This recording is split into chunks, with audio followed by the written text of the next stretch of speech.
Hello everyone, welcome back to my channel. Today's video is going to be very niche TV shows as book recommendations. I don't watch a lot of TV, but I have quite a few shows that I am obsessed with, that I've either watched every single episode of and will rewatch till the end of time, or that I'm still currently watching and I am obsessed with them. And naturally, I have associated all of my favorite shows with books, so that's what this video is going to be. Random TV shows that I like that kind of correlate to some of my favorite books. So I have about 8 shows that I'm going to talk about. First of all, I was inspired to make this video by my recent read, and I'm making a vlog for this whole series, so don't you worry, especially if you like this series. A Curious Beginning by Deanna Raybourn. I read this book and I was like, this reminds me of a very specific show and I can't put my mind on it. And I know what it is now. It's Keeping Up Appearances. If you watch this show, if you watch British comedy, we're automatically best friends. I'll tell you a little bit about this show first, and then I'll tell you a little bit about the book. The show follows a woman named Hyacinth Bouquet, who is like a very nosy British woman. There's really not much going on in the show, but it's very entertaining because it's very mundane. The whole cast of characters drink a lot of teas, and all of the characters' names that are related to Hyacinth are obviously named after plants. So you have Violet and Rose. This book follows a woman named Veronica Speedwell. This book is that show but make it a murder mystery. Veronica Speedwell, first of all, is a plant, so already you have the kind of relation when it comes to the names. And she is a nosy British woman. A nosy British woman who's solving this murder mystery. She actually has people out to kill her, and she's kind of on the run / in hiding from these mysterious killers. And then all of a sudden, somebody that she knows turns up dead, and she's trying to figure out what happened. She actually ends up going to stay with this guy named Stoker when she goes in hiding, and they are both scientists. It's like a nerdy, slow burn romance subplot that drags out over like 9 books. So if you love slow burn like me, when the person that she knows turns up dead, she and Stoker both decide to go solve the mystery and what's happening. The vibe of this book is both Keeping Up Appearances and the next show that I'm going to talk about, which is A Series of Unfortunate Events. If you mix those two aesthetics together, make it a murder mystery, you got this book. It's so good. I highly recommend it. Like I said, I was going to move on to A Series of Unfortunate Events. You have Violet, Klaus, however you say his name, and Sunny. And they are on the run because this guy named Count Olaf and all of his goonies are trying to murder them to get their family inheritance. The whole show is literally them on the run, and this show is based off of an entire book series that's like 13 books long or some crazy number like that. The books are so addictive, and I can do a rereading those books and do a reading vlog for y'all if y'all be interested in that. And I might even rewatch the show. Let me know if y'all want that. If y'all want that, I'll do it. It's so entertaining. It has like the best vibes. I'm telling you, these books and this show is like nostalgia for me. I relate it to The Genius Files by Dan Gutman. This is a middle grade novel about these 2 twins, Coke and Pepsi McDonald, who are on a run because serious men are chasing them around the nation attempting to kill them. That's an ongoing plot in this video so far. I swear it's gonna stop soon. The whole series, I think this is like a 7-book series, don't quote me, but I'm trying to give y'all some content to get through, because if y'all like these TV shows, you're probably gonna want something to binge like I wanted. And this is like a 7-book series. The characters are going on a cross-country road trip, and they keep running into these guys that's trying to kill them. It's so quick paced, it's so adventurous. I read this book in 5th grade. I read this whole series in like a few days in a concerning amount of very little time. And I was obsessed with it. I loved it. Highly recommend. Also, for A Series of Unfortunate Events, I related it to The Strangers by Margret, Peterson, Haddix. This is a trilogy, and it follows a group of siblings who are kind of solving the mystery of where their mom went, because she went on a business trip is what she told them, but they end up finding out that she went missing, and she's in this whole parallel universe where everything is like evil and bad and the opposite of what it is in their universe. It's so engaging. There's like ciphers and mysteries. Same with the Genius Files. There's like ciphers, clues, and mysteries that you as a reader can figure out, but obviously they figure out throughout the stories too. These books are very similar but very different. This book has a much gloomier vibe and has the same kind of aesthetic as A Series of Unfortunate Events and that show, but the Genius Files definitely has a very similar plot. Okay, then we have Schitt's Creek. This is kind of a difficult show to describe because it's very similar to Keeping Up Appearances, where it's like a very mundane life that's being explored. Nothing is really happening. This is one of my favorite shows though. I remember obsessing over the show and binging it with my sister in like a week. Pretty much being a victim of fraud, Johnny, the main character, his whole family is pretty much the main character. It's like dual POV. Go from extremely wealthy to penniless overnight, and they kind of move to this different town where it's much smaller and quaint and kind of weird. They have very odd interactions with people. They go to this town because it's one of their assets. It's one of the last things that they own, which is called Schitt's Creek, and they relocate there. And a bunch of stuff happens, but nothing is really happening where it's like, oh my god, what's going on? I can't wait to watch the next episode. It's just like, this is so addictive. I have to watch the next episode. And that's how the books are that I'm going to be recommending. First of all, It Happened One Summer by Tessa Bailey is a adult romance book that actually inspired by the show. The author said that it was inspired by the show.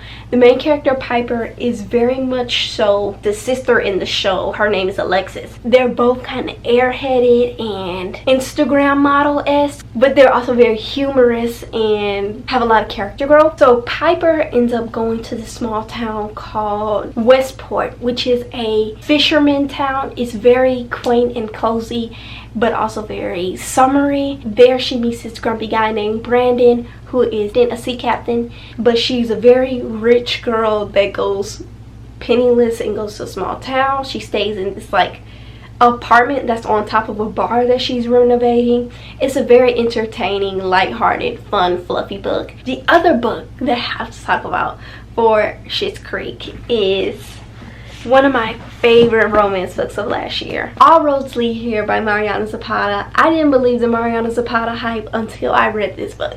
This book did it for me. I can't explain why. This book is following a girl named Aurora who is moving back to her hometown, which is Pagosa Springs, Colorado. And she's moving back to her hometown a few years after her mom dies, after a really bad breakup with this celebrity. And there she meets Tobias Rhodes, who is again a very grumpy, small town recluse guy. This one has so much nature imagery, so many good vibes. The characters in this book are so entertaining, and it's definitely like Schitt's Creek, where it's like nothing's really happening, but I'm so addicted to the story and the plot and the characters and what they're experiencing. I love this book, and I think if you like the show, you will absolutely adore this book. It's a different world. One of my favorite shows. I mean, all of these are my favorite shows. Like, I can't decide. This one kind of takes place on a college campus. There's quite a few subplots of romance within the show, but it's really about college life, HBCU life. So good. Y'all know Whitney and Dwayne. The tension that they had is the tension that is in Honey and Spice by Bolu, Babalola. This was a book that I talked about quite a bit last year. This book is set on a college campus. It's a romance book, and it is between Malachi and Kikiola. Kikiola is a podcaster on campus, and she's like one of the most popular girls on campus. Everybody loves Kiki. Everybody takes her advice, and there's like a big sisterhood that Kiki has made on campus. And Malachi is one of the new film students. They kind of butt heads initially, but obviously as the book goes on, they start to have a liking for each other. They work on projects with each other, and they even start fake dating. I literally read this book in a day, I want to say. Highly recommend that one. If you like the vibes of a different world, you're gonna love that book. I just know. Very random next show, but again, it's one of my favorite shows. Wild Kratts. I totally forgot to say this in the video, but Wild Kratts is about two brothers that pretty much just research animals, and every episode is them becoming a different animal. They will create suits to become like a hawk, just random things that they're doing. And they have this headquarters where they create the suits, and then they just go out into nature and teach you about these different animals. For this show, I'm going to recommend literally all of Cy Montgomery's books, but I have specifically read Of Time and Turtles, which I absolutely adored.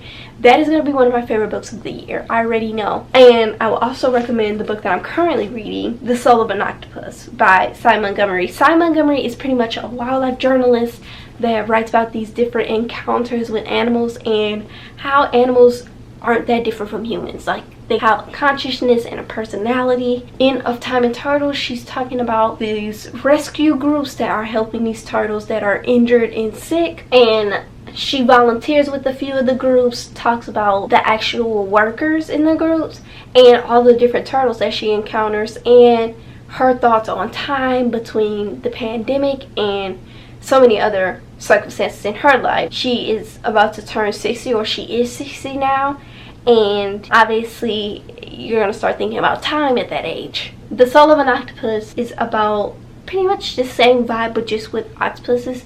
She volunteers at a few aquariums and a few centers that help octopuses, and she writes about all the people that help them, all of the octopuses that she meets. It's so good. It's so good. If you like wild Kratts, you would love these books. You would love them. Then we have Hell's Kitchen.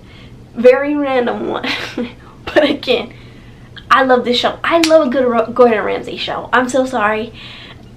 I just do. I just do. His shows literally feel like brain rot because all you're watching is people cook and him scream at them because of how bad their cooking is, but you're having a great time. And for that show, I would recommend At Your Age, Eve Brown by Talia Hibbert. Y'all already know the Brown Sisters is one of my favorite romance series of all time. Talia Hibbert just does things differently. This book is following Eve Brown. Eve, her life is a mess. She doesn't know what she wants to do. She doesn't know what she wants to be. And she has been living with her parents. She's like in her 30s and she's living with her parents. And her parents are kind of fed up with her and they're like, girl, you gotta go figure out your life. And she ends up stumbling upon this bed and breakfast, and they're hiring. They're looking for a new chef. She decides, I can cook. There she meets the bed and breakfast owner, Jacob, and that's how she does the interview. She ends up working there as a chef. She talks about, there's like this one scene where she's talking about how she used to want to be a chef, but then she watched a few episodes of Hell's Kitchen and was like, not for me. The town within this book has the same vibe as the town in Schitts Creek, but make it a little bit more cutesy. Then we have Anne of Green Gables. I feel like this is a show that everybody loves. If you watch the show, you love it. Don't lie. Anne is an orphan. She gets adopted by Matthew and Marilla. She goes to live with them on their little cottage. She's staying at this small town, and she's kind of figuring out how to live life in a society that is kind of garbage. She really wants to learn. She's really obsessed with learning, and she's a very smart, adventurous person. That show reminds me of the Pippi Longstocking movies, and if you like that show or those movies, you would love Garden Spells by Sarah Addison Allen.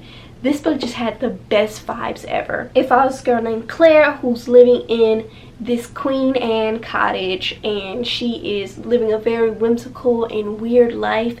She has this enchanted apple tree in her yard that's generations old. She also has this very whimsical garden. She's a caterer and she makes food for her neighborhood, but she is also a recluse and seen as the weird girl of the town. It's very mundane. It's very cute. There's a small subplot of romance. It's everything to me. This was probably my favorite book of last year. If I had to choose a favorite, it'd probably be this book. I just love this book so much, and it's probably because it reminded me of Pippi Longstockings and Anne of Green Gables, which are two of my favorites of all time. I highly recommend this book, even if you don't like those shows and movies. You will love this book. I feel like anybody that likes a mundane, fun, palate cleanser, good vibes will love this book.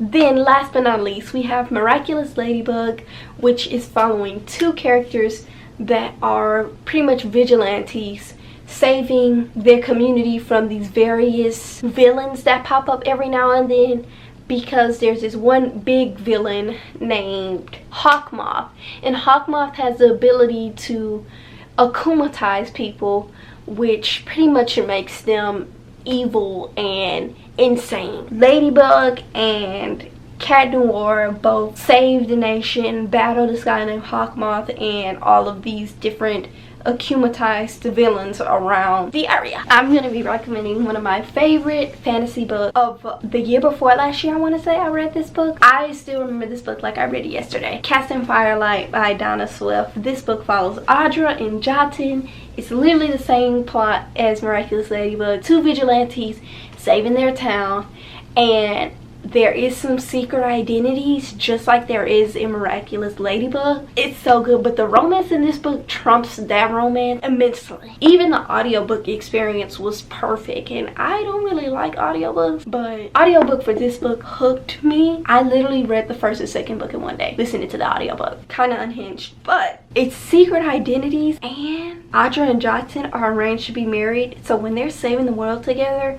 they don't even know that it's each other that's helping them save the world. Oh, it's just so good, y'all. The whole plot behind this book was so addictive.